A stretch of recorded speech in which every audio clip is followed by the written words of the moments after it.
Chapter 7, Syntax, Part 2, Properties of a Generative Grammar. There are 4 properties that a generative grammar must have in order to be successful. The first property is that the grammar will generate all of the well-formed syntactic structures, sentences, of the language and fail to generate any ill-formed or ungrammatical structures. Linguists call it the all and only rule for short. All the well-formed, only the well-formed.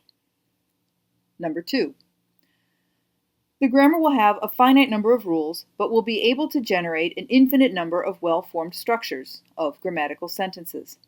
This rule captures the productivity of language. If you reflect back on the last video, we talked about the algebraic expression 3x plus 2y. Using the explicit rules of arithmetic, we are able to generate an infinite number of solutions to that equation.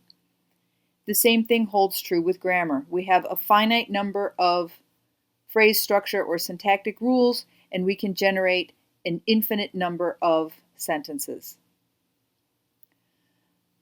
The third property is that the grammar will have to include recursion. Recursion is when a rule can be applied more than once in generating a structure. We need to be able to repeat structures, for example, prepositional phrases. The grammar needs to be able to produce sentences within sentences, one kind of phrase embedded within another phrase of the same kind. Think of the children's songs like "There's a hole in the bottom of the sea," "There's the green grass grew all around," those kinds of songs. Children are playing with the notion of recursion when they sing those songs. There's a frog on the knot, on the log, on the hole, in the bottom of the sea. It's a series of prepositional phrases that the children are learning how to put together and how to embed.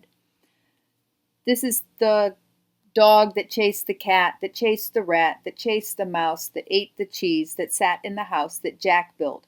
That's a series of embedded sentences. And in poems and songs such as that, children are learning how to embed one structure into another structure, and they can play with recursion in that way. Without recursion, we cannot have relative clauses, for instance. We can't say the girl who lives next door has a horse.